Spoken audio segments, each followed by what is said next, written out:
अब म भर्खर युएको कारणले गर्दा कसरी पैसा पठाउने भन्ने कुरा मलाई थाहा नहुन पनि सक्छ। मैले एकजनालाई सोध्छु, तपाईँले सुनिदिनुहोस् है त। साँच्चै सिराजी, तपाईँले नेपाल पैसा पठाउँदा कसरी पैसा पठाउनुहुन्छ नि? म त हुन्डीबाट पैसा पठाउँछु नि, छिटो सजिलो। ब्याङ्क रेमिटेन्समा जहिले किन गर्नु नि? ओहो, हुन्डीबाट नै किन नि? मैले छिटो सजिलो छरितो हुन्डीबाट नै हुन्छ, त्यसैले मैले हुन्डीबाट नै पैसा पठाउँछु। ओहो, त्यो त एकदमै गलत गर्दै हुनुहुन्छ नि त। हुन्डीबाट पैसा पठाउनु भनेको नेपाल सरकारको कानुनबाट विपरीत हो। त्यसैले तपाईँले हुन्डीबाट पैसा पठाउनु भयो भने त भोलि जेल जान पनि सक्नुहुन्छ नि। ओहो सर, त्यस्तो पनि होला र? हो नि, त्यस्तो हो। अनि त्यसै गरी तपाईँले हुन्डीबाट पैसा पठाउनु भयो भने तपाईँले भोलिका दिनहरूमा तपाईँका आम्दानीका स्रोतहरू खोज्न सक्छ। भोलिका दिनमा तपाईँका छोराछोरीहरू परदेश पठाउने क्रममा आम्दानीका स्रोतहरू जुटाउने क्रममा पनि ब्याङ्किङ तपाईँको आम्दानीका स्रोतहरू नहुन सक्छ। त्यसैले हुन्डीबाट पैसा पठाउनु त गैर कानुनी हो नि। ओहो हो र? आज हुन्डीबाट पैसा पठाउन सजिलो छ भनेर हुन्डीबाट पैसा पठाउँदा भोलि अप्ठ्यारो पो पर्न सक्छ। हो नि, थोरै पैसाको आर्थिक लोभमा परेर हामीले लाइनमा लाग्ने झन्झट तथा थोरै पैसाको आर्थिक लोभमा परेर हुन्डीबाट पैसा पठाउने गर्दा हामी कानुनी झन्झटमा पनि पर्न सक्छौँ। त्यसैले यहाँलाई जानकारी गराउन चाहे, अल्ताफ एक्सचेन्जबाट पैसा पठाउँदा प्रति पटक पैसा पठाउँदा 5 दिरहम र 5 पटकसम्म पैसा पठाउनु भयो भने एकचोटि फ्री हुन्छ। त्यसैले तपाईँले गैर कानुनी पनि नहुने, पैसा पनि छिटो र छरितो वैधानिक तरिकाले जाने, त्यो कारणले अब भने अल्ताफ एक्सचेन्जबाटै पैसा पठाउनुहोस् है। जम्मा 5 दिरहम पो शुल्क? हो नि, जम्मा 5 दिरहममा तपाईँको पैसा सजिलैसँग वैधानिक रूपमा आफ्नो नेपालका परिवारहरूसँग पुग्छ भने हुन्डीबाट त्यो रिस्क किन लिनु? तपाईँले पठाएको पैसा एक त गैर कानुनी हुने, यहाँ मेहनत गर्नु भएको पैसा गैर कानुनी हुने, अर्को कुरा त्यो पैसा नेपाल जान्छ कि जान्न भन्ने पनि टेन्सन हुने। त्यो टेन्सन लियो भन्दा सिधै अल्ताफ एक्सचेन्जमा जाने, 5 दिरहम मात्रै शुल्क, अनि 5 पटक पैसा पठाइसकेपछि एक पटक निःशुल्क। यति राम्रो अवसर पाइसकेपछि अब भने हुन्डीबाट पैसा नपठाउनुहोस् है।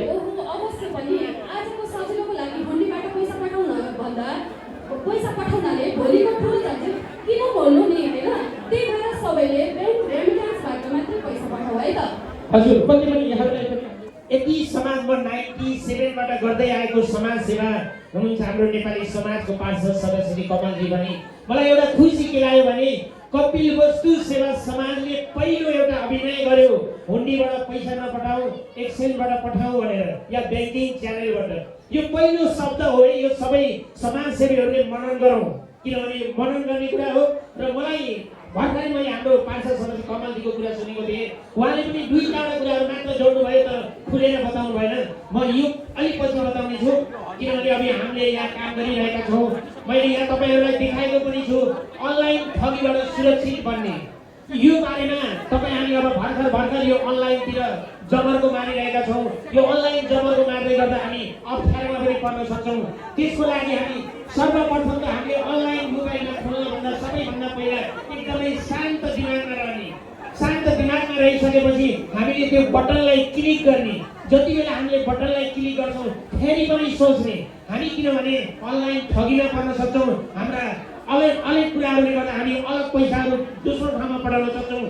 त्यसैले हामीहरू एकदमै यो रोकिने, चेक जाँच गर्ने अनि सुरक्षित रहनु होला। र यो खतरा जनाउने सङ्केतहरू यहाँ सायद कसैलाई परेको पनि होला, तपाईँहरू ख्याल गर्नु होला। तपाईँहरूलाई कसैले फ्रड कल गर्छ होला, कहिलेकाहीँ तपाईँलाई यतिसम्म आउन सक्छ कि अहिलेको जो युए पासबाट पनि उनीहरूले यो नक्कली बनाएर उनीहरूले समेत तपाईँहरूलाई कल गर्छन्। ए ल तपाईँहरूलाई यति लाखको लाटरी परेको छ, तिमी यति पैसा हाल, यो मोबाइल नम्बरको यो सिम हाल भनेर मेरै सामने 2 जना भाइहरू आएर रोइरहेको अवस्था मैले भेटाएको थिएँ। तर उनीहरूले कसरी गर्छन् त्यो पनि बुझ्नु होला। यो एकदमै इम्पोर्टेन्ट चिज छ, तपाईँहरू बहुत ध्यान राखेर सुन्नु होला। तपाईँहरूलाई सर्वप्रथम उसले भन्छ 500 मात्रै हाल, तिमीलाई 1 लाख दिरहम पर्छ भन्छ। 500 हालिसकेपछि उसले कसरी त्यो डुप्लिकेट त्यो स्क्याम पठाउँछ। त्यो पठाइसकेपछि ल तिम्रो 1 लाख त भयो, अरू 1000 हाल्यो भने तिमीले 1.5 लाख दिरहम क्यास पाउँछौ भन्छ।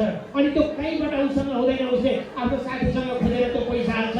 अनि बिचरा राष्ट्रमा अब पैसा भयो ल तिम्रो रेडी भनेर पछि कल गर्दाखेरि अझै सुविधा हुन्छ। त्यही भएर यो कुरामा बहुत ख्याल गर्नु होला। अनि अर्को तेस्रो नम्बरमा छ, तपाईँहरू ब्याङ्किङ कारोबार गर्दै हुनुहुन्छ, तपाईँको ओटिपी कसैले माग्छ, त्यो ओटिपी कसैले पनि नदिनु होला। जस्तो भर्खरै हाम्रो पार्षद सरले पनि भन्नुभएको थियो। नमस्ते, सबैजनालाई तीज पर्वको शुभकामना टक्राउन चाहन्छौँ अल्दाहाब एक्सचेन्ज युएबाट र तपाईँहरू युएबाट नेपाल पैसा पठाउनुको लागि अल्दाहाब एक्सचेन्जमा भिजिट गर्नुहोस्। पहिलो पटक मात्र 7 ग्राम र 5औं पटकमा फ्री सेवा छ। दिदीबहिनीहरूको लागि तीज पर्वको गिफ्ट पठाउनुहोस्। धन्यवाद, नमस्ते।